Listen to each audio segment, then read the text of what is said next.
Olá,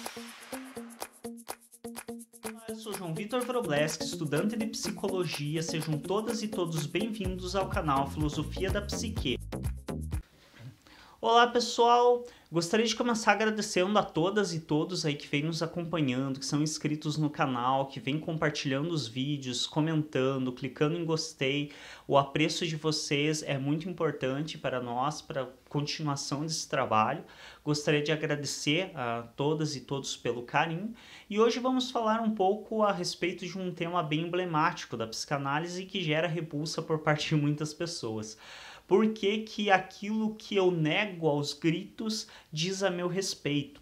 Então eu andei pensando, agora estou de férias, então tenho um pouco mais de tempo ocioso para pensar a respeito e para divagar um pouco nas teorias aí e nos conceitos, tanto psicanalíticos quanto filosóficos, e eu estive pensando um pouco a respeito dessa questão que nós sempre afirmamos a partir da leitura freudiana e até mesmo de outros autores como Carl Gustav Jung, entre outros, que afirmaram que aquilo que eu nego de maneira muito enfática diz respeito à minha personalidade, à minha pessoa e aos meus desejos. Principalmente no caso de Freud, ele afirma que se eu nego muito uma coisa é porque aquela coisa afeta diretamente ou diz respeito diretamente aos desejos que eu mais repudio em mim.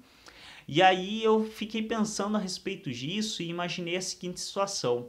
O que acontece se você chegar para um homem, um colega seu, qualquer pessoa, qualquer homem, e perguntar para esse homem: você está grávido?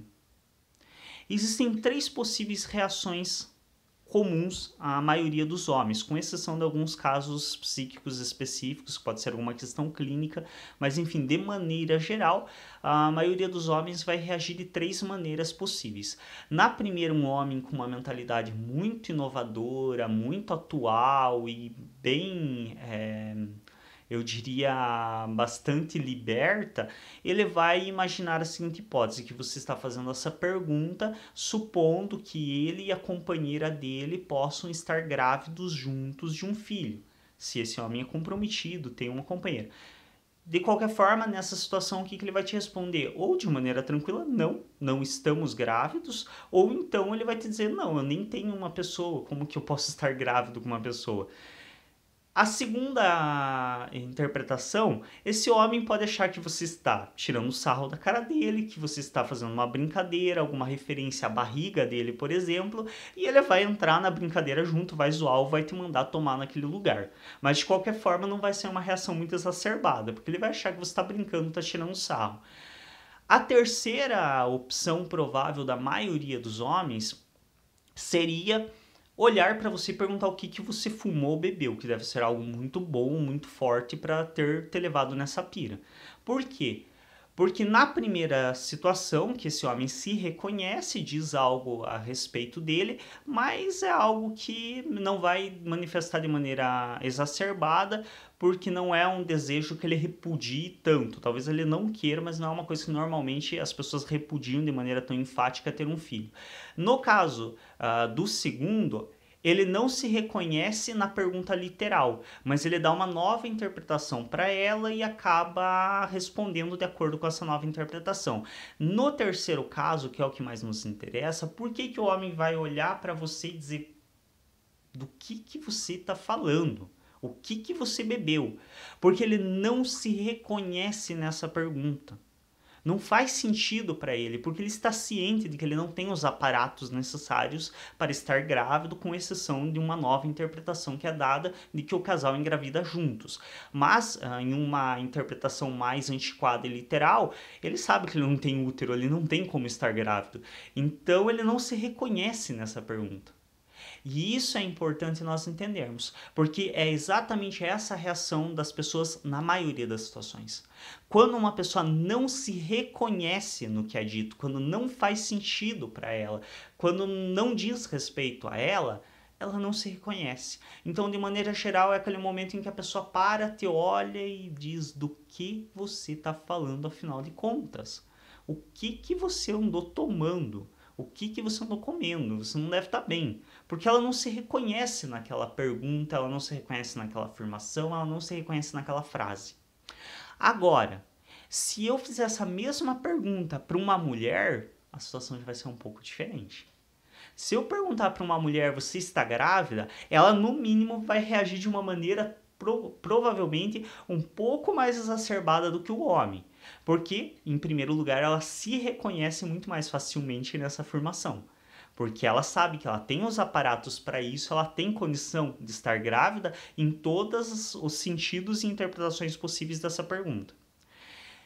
O quanto vai ser exacerbada essa reação dela diz respeito aos desejos dela. Então, nós vemos aqui uma situação na qual um não se reconhece, o outro se reconhece. Quando não se reconhece, você não se manifesta de maneira exacerbada, porque não faz sentido para você aquela pergunta. Quando você se reconhece, você já reage de uma maneira um pouco diferente. E o quanto você deseja aquilo vai dizer muito a respeito do número do quanto exacerbada vai ser a sua reação. Nesse sentido, nós vemos também nos casos clínicos. Todos os casos clínicos publicados, relatados, é possível ver que a maioria das coisas que o paciente reage de maneira muito exacerbada diz respeito a algum desejo dele, e geralmente desejos que ele reprime muito. Quando o paciente não se reconhece naquela afirmação do terapeuta, a reação dele normalmente é ou silêncio, meio o que você está dizendo, ou então um não frio, seco e tranquilo. Não faz sentido. Quando, por exemplo, você diz para um paciente, isso pode ter alguma coisa mal resolvida com a tua mãe, com o teu pai, com a tua família em geral, ele vai olhar para não sei, talvez, não faz sentido para mim. Quem sabe me diga o porquê. Vai ser uma reação muito tranquila. Agora, se de fato esse paciente tem um conflito familiar muito intenso, quando o terapeuta faz esse apontamento, ou a primeira reação dele é ficar mudo com uma expressão que diz muita coisa e não voltar mais na próxima sessão, se esse terapeuta não estabelecer uma transferência adequada com esse paciente, ou se há uma transferência adequada estabelecida, ele vai reagir de uma maneira bem exacerbada. Não, de modo algum, imagina, em hipótese alguma, da onde que se tirou isso? Porque isso diz respeito a ele. A gente vê a mesma coisa, e eu já referenciei isso em outros vídeos, existem pesquisas demonstrando isso e casos clínicos que demonstram isso. A mesma relação ocorre com a homofobia. Quando uma pessoa busca combater muito a homoafetividade, quando faz discursos muito inflamados em relação à homoafetividade, à homossexualidade, isso diz respeito, sem dúvidas, a ela. Porque nos casos clínicos, isso é demonstrado, que toda pessoa que chega na clínica com alguma questão muito implicada com a homoafetividade, com um discurso muito contrário à homoafetividade, a homossexuais, é uma pessoa que ao longo da terapia demonstra que já teve em certos momentos desejos muito intensos por uma pessoa do mesmo sexo.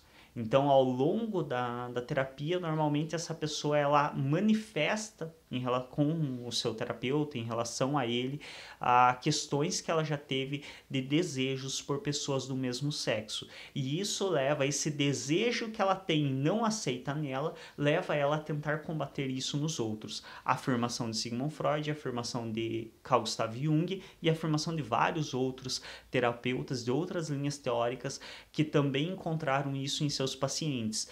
Pacientes que buscam combater muito no outro algo, esse algo sempre diz respeito a elas próprias, sempre diz respeito aos desejos que ela tem e não admite nela. É isso, então, um pouco a respeito dessa questão. Então, quando alguém manifesta reações muito exacerbadas em relação a algo, tem que se ficar com o pé atrás. Essa coisa diz muito a respeito daquela pessoa. Claro que não cabe a nós ficarmos perguntando ou questionando com essa pessoa a respeito do que diz isso que ela nega tanto. É uma questão para ela tratar na terapia dela. mas minimamente isso leva também à nossa própria compreensão. Então, quando nós também negamos muito enfaticamente algo, quando nós nos manifestamos de maneira muito exacerbada em relação a alguma coisa, é preciso termos cautela e nos observarmos com mais atenção, porque isso que nós estamos negando de maneira muito enfática diz respeito a algum desejo nosso muito forte, muito intenso e que demanda uma repressão imensa para permanecer onde está e para que nós não exerçamos esse desejo. Claro que muitas vezes esse conhecimento é inconsciente, então nós não conseguimos acessá-lo. É algo que diz respeito a um desejo que é tão intenso e tão repulsivo para nós que nós recalcamos e não conseguimos identificar esse desejo de maneira consciente, e aí só vai se conseguir mesmo a partir de uma psicoterapia. É isso então, se você ainda não é inscrito ou inscrito no canal, se inscreve, clica em gostei nos nossos vídeos para nos ajudar a destacar e até um próximo.